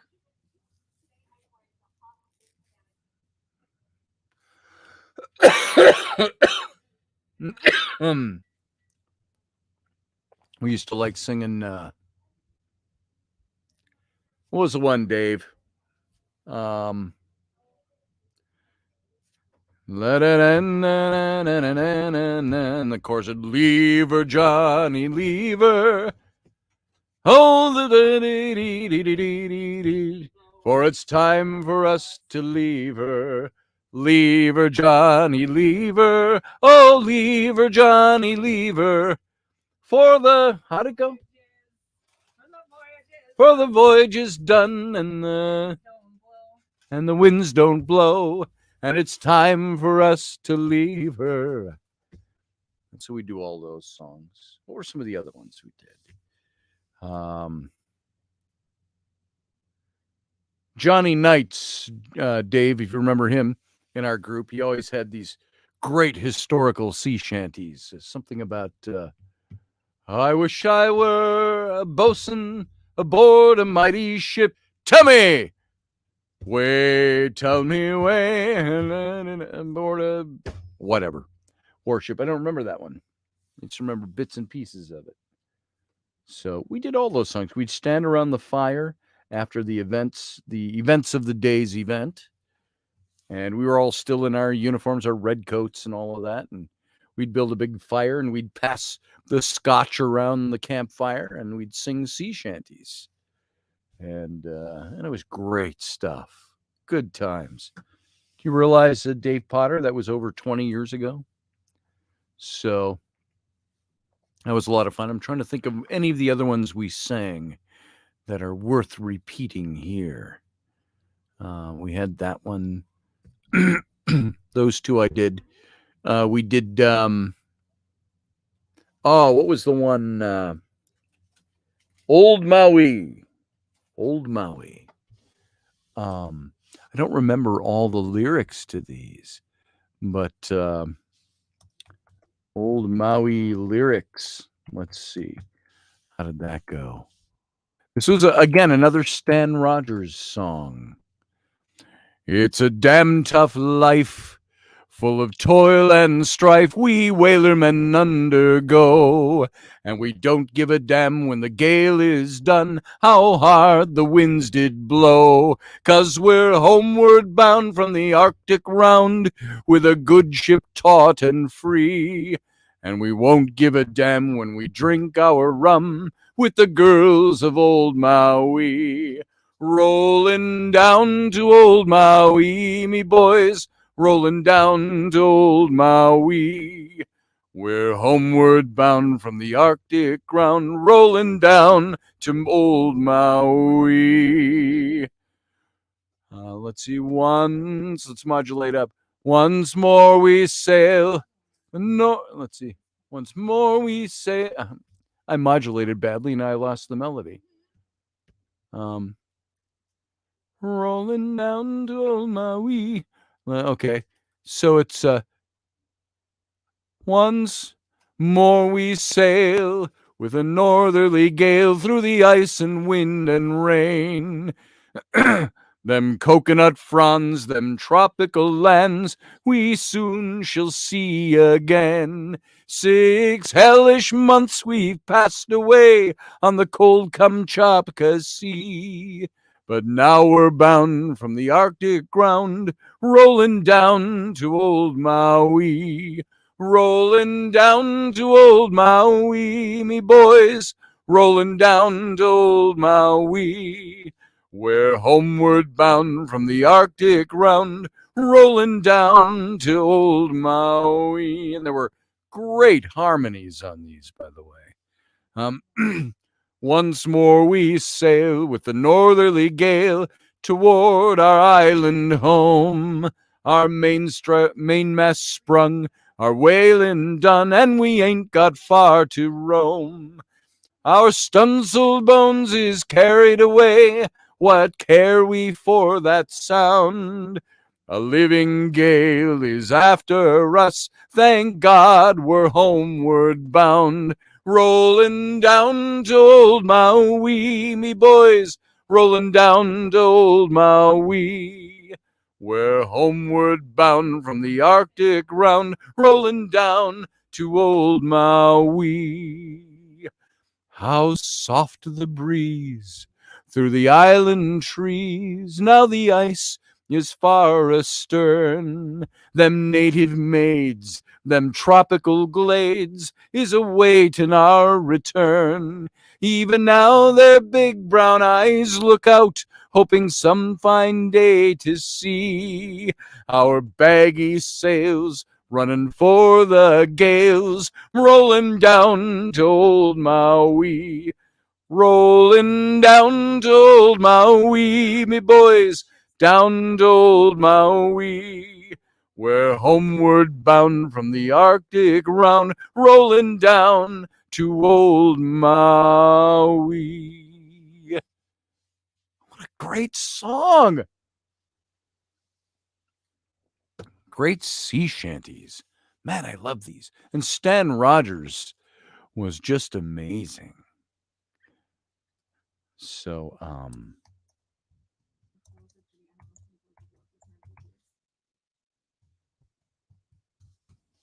see about this one. Now, this one, I'm going to do this one anyway. Because I like this. This is fun for me. If it's not fun for you, talk about other things.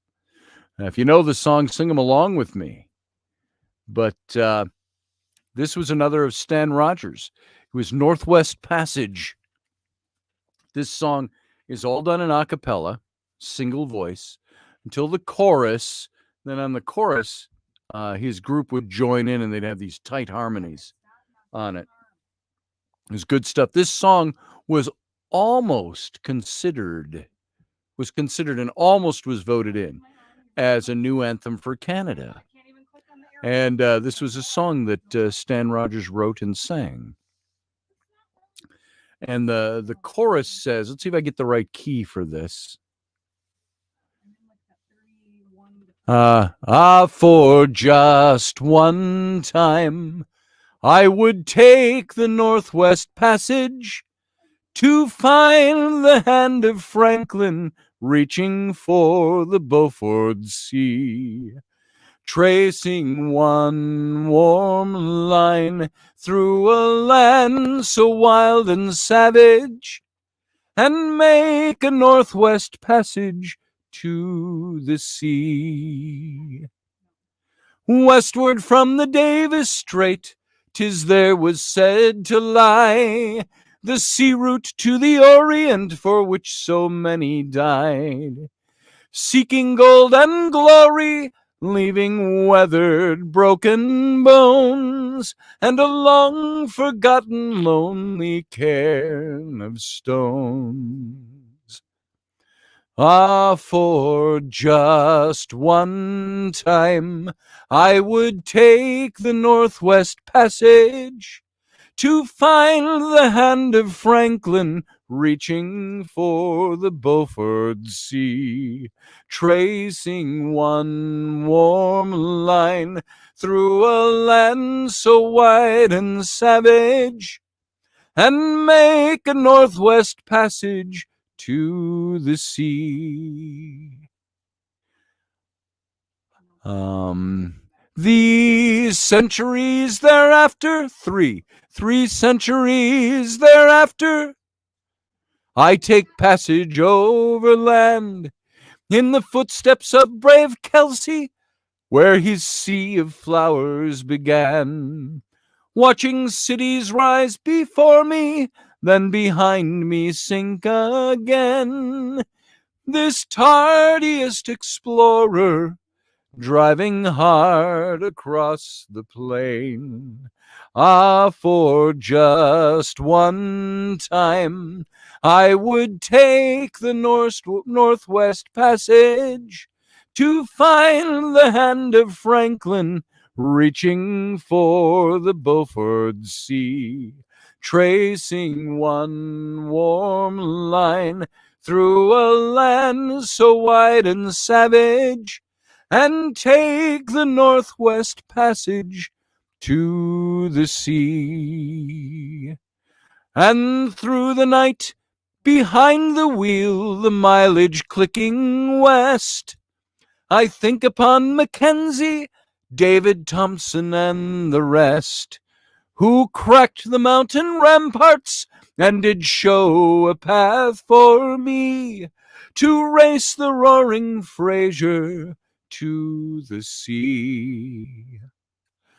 Ah, for just one time, I would take the Northwest Passage and find the hand of Franklin reaching for the Beaufort Sea, tracing one warm line, cross a land so wide and savage, and make a Northwest Passage to the sea. How then am I so different from the first men through this way? Like them, I left a settled life, I threw it all away, to seek a Northwest Passage at the call of many men, to find there but the road back home again. Ah, for just one time, I would take the Northwest Passage to find the hand of Franklin reaching toward the Beaufort Sea, tracing one warm line through a land so wide and savage, to take the Northwest Passage to the sea. Imagine that with tight harmonies. Man. Go look up Northwest Passage by Stan Rogers on YouTube and listen to that. Carly Sagan's here. LOL. Well, bro, I think we need a definite name, or all three continuing until we find the word for this after show. And there it is. It's whatever I want to do. That's what the after show is. And whatever you'll stick around for. So.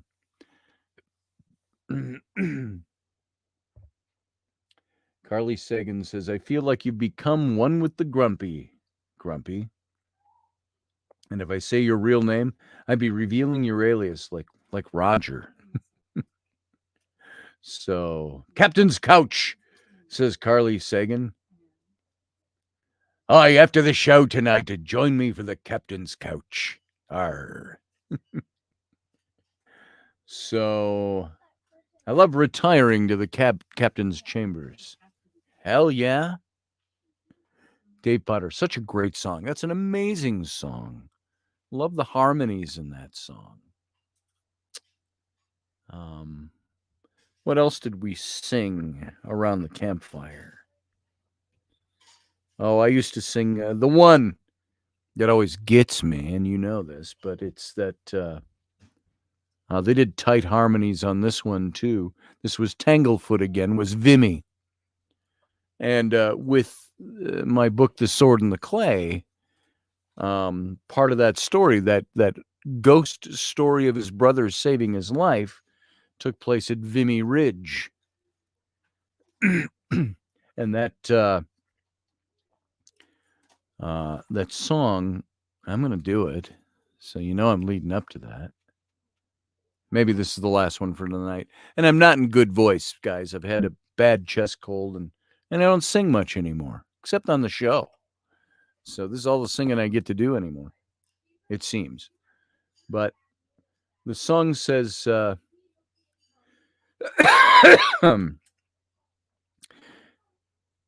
these people come to see me in my bedroom, with faces dim and names I can't recall. Some woman with a golden ring, she comes to comb my hair. Then she dresses me and walks me down the hall.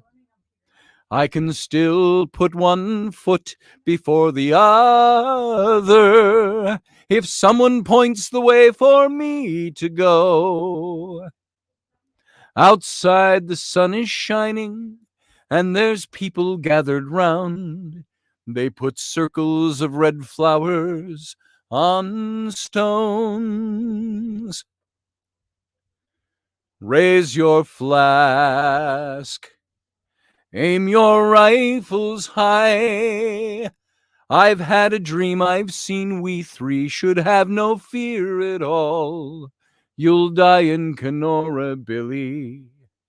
You, Jim, in Winnipeg. And I will end my days in Montreal. Jimmy Radkin stood before me in the tunnel, spat on his bayonet and wiped it with his hand. He rocked from heel to heel, blew out his cheeks and whistled till we waited for the order to advance. Jimmy Radkin was only 20, and we thought him an old man. He said he'd fathered children by the score, by girls back home in Winnipeg and girls in Calais. And he swore by God there'd be 100 more. Raise your flask, aim your rifles high. I've had a dream, I've seen we three should have no fear at all. You'll die in Kenora, Billy. You, Jim, in Winnipeg. And I will end my days in Montreal. Jimmy Whitefish from Kenora, Billy Whitefish from Kenora, jet black hair and eyes like coal. We all called him Chief behind his back. He never smiled or laughed or joked or said that much at all.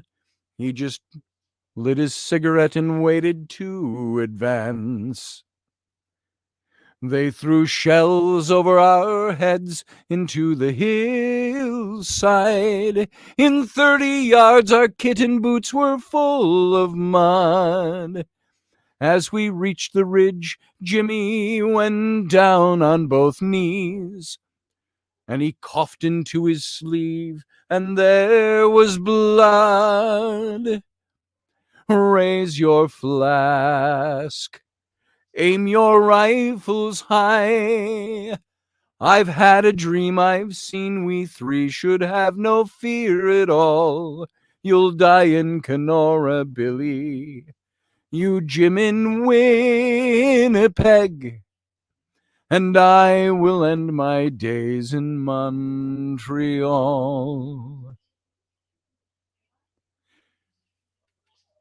Let's Trying to think of where it goes from there. The last sound I ever heard was an explosion. Bodies flew like apples thrown by boys at play. When I could see again, I was alone. Jimmy wasn't there, and a crater marked the hillside where he'd lain. Billy Whitefish from Kenora wound up in a German trench where he captured their machine gun all alone. And he held them off until his ammunition was all spent. Then they swarmed around and they hacked him to the bone. Raise your flask, aim your rifles high. I've had a dream, I've seen we three should have no fear at all. You'll die in Kenora, Billy, you Jim in Winnipeg, and I will end my days in Montreal. Every day I still remember what I told them. My two friends who that day from this earth were torn. Now the craters and the trenches where they died will bear the names of the cities and the towns where they were born. Raise your flask, aim your rifles high. I've had a dream, I've seen we three should have no fear at all. You'll die in Kenora, Billy, you Jim in Winnipeg, and I will end my days in Montreal. What an amazing song. They wrote this song after they learned that there was a ceremony where they named the trenches and the craters. If you go to Vimy Ridge now, you can see the craters and the trenches, and they named them after the cities and the towns where all these boys died during the bombardment. And so that's what prompted them to write this song. And you got to go look that one up too. It's just called Vimy, Vimy, Vimy. And this is a song that was written by Tanglefoot. Let's see. I'm going to try something here. Let me see. You've got to hear this song only because of its harmonies, the message in the song, and so on. You see where this is. Hang on, guys. Keep talking amongst yourselves. I'm looking for something. Maybe I don't have it in here. Let's see. Macintosh. Vimy. It might not be here.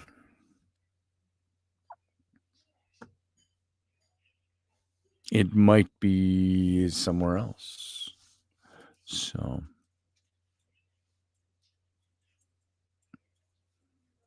I think I know where to find it, though. Hold on. I'll get back to you. Hang on. So, how's your mother? Good. Glad to hear it. Let me connect to that. I'm going to go to remote. Can't do it yet. Remote. Let's see. Let's see if I've got this in here. I'm looking for Vimy. It's in here somewhere. Hang on. Can I search for it? It sounds quiet, but that's only because I'm not talking. Let's see. Is it in there? No. 9. It is not there. Oh, there it is. Let's see if I can access this.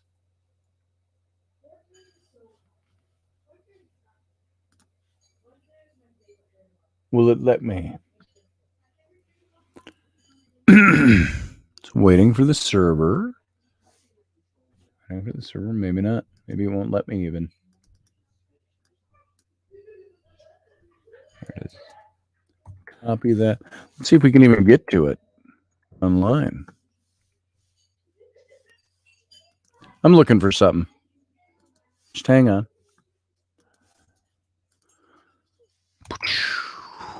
Go there, and then we'll go there, and there, and there, and see if it comes up. Oh, it does. I don't know if you can hear that. I've had a dream I've seen we three should have no fear at all. You'll die in lame way to do this, but you Jim in Winnipeg, and I will end my days in Montreal. These people come to see me in my bedroom, with faces dim and names I can't recall. Some woman with a golden ring, she comes to comb my hair. Then she dresses me and walks me down the hall. I can still put one foot before the other if someone points the way for me to go. Today the sun is shining and a crowd has gathered round. They put circles of red flowers on stones. Raise your flask, aim your rifles high. I've had a dream I've seen we three should have no fear at all. You'll die in Kenora, Billy, you Jim in Winnipeg, and I will end my days in Montreal. Jimmy this is a little rough because I did all these parts myself, but did not have the right equipment to do it. Just recorded track after track. It's a little off in places. Blew out his cheeks and whistled while we waited for the signal to advance. Jimmy Rankin was only 20, and we thought him an old man. He said he'd fathered children by the score, by girls back home in Winnipeg and girls in Calais. And he bragged, by God, there'd be 100 more. Raise your flask, aim your rifles high. I've had a dream I've seen we three should have no fear at all. You'll die in Kenora, Billy, you Jim in Winnipeg, and I will end my days in Montreal. Billy Whitefish from Kenora, jet black hair and eyes. No, Dave, that's just me recording the 4 different parts. His back. He never smiled or laughed or joked or spoke that much at all. He just sat and smoked while we waited to attack. They poured shells over our heads into the hillside. In 30 yards our kitten boots were full of mud. But as we made the ridge, Jimmy went down on both knees. And he coughed into his sleeve, and there was blood. Raise your flask, aim your rifles high. I've had a dream I've seen we three should have no fear at all. You'll die in Kenora, Billy, you Jim in Winnipeg, and I will end my days in Montreal. The last sound I ever heard was an explosion, and bodies flew like apples thrown by boys at play. When I could see again, I was alone. Jimmy wasn't there, and a crater marked the hillside where he'd lain. Billy Whitefish from Kenora wound up in a German trench where he captured their machine gun all alone. And he held them off until his ammunition was all spent. Then they swarmed around and they hacked him to the bone. Raise your flask, aim your rifles high. I've had a dream I've seen we three should have no fear at all. You'll die in Kenora, Billy, you Jim in Winnipeg, and I will end my days in Montreal. Now every day I still remember what I told them. My two friends who that day from this earth were torn, and the craters and the trenches where they died now bear the names of the cities and the towns where they were born. Raise your flask, aim your rifles high. I've had a dream I've seen we three should have no fear at all. You'll die in Kenora, Billy, you Jim in Winnipeg, and I will end my days in Montreal.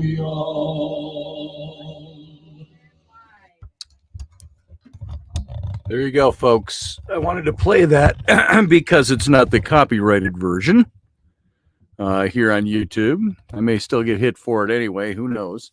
But that shows you the harmonies that were used in that song. And learn that song. I recorded that probably 15 years ago, thereabouts. Maybe a little after that. Didn't have the right equipment.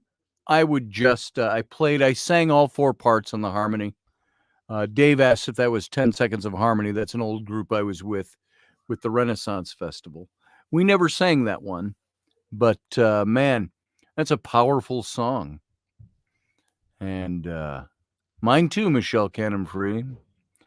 So I visualize a warm fire after war in fog, mud, and ditches.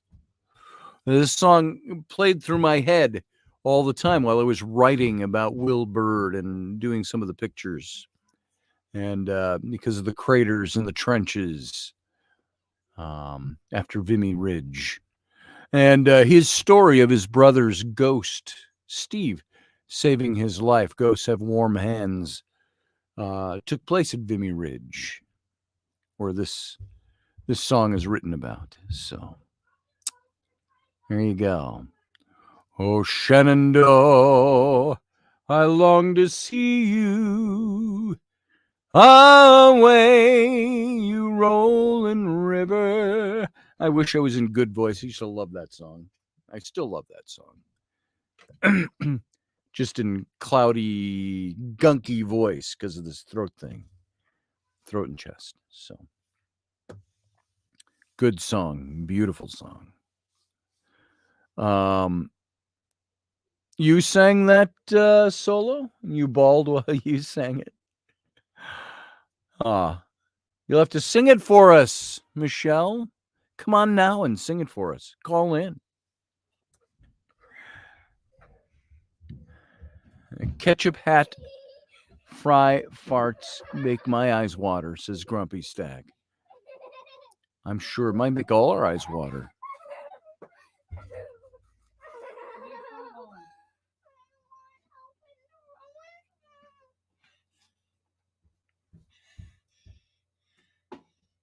Oh, your son sang that song. Got it. Oh my god. Not you. It's a gorgeous song. That's one of those songs that's that old Americana. It's got some pretty wild things in that song too. The lyrics of that song, if you got into some of the other verses. So No, you may not. Go to bed. It's right there. children. All right, guys. I can't type or sing. This is Michelle Canterbury. I had a solo in my 6th grade choir, says Doug Stack. I was master of the house. Not masters of the universe. That'd be a Queen song. So, master of the house. I had a solo in my, was it 5th grade or 6th grade?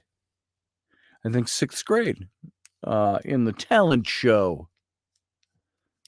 And 6th grade for me would have been 1970-71 school year. No, 71-72 school year. And I sang the Scarecrow song from The Wizard of Oz, If I Only Had a Brain.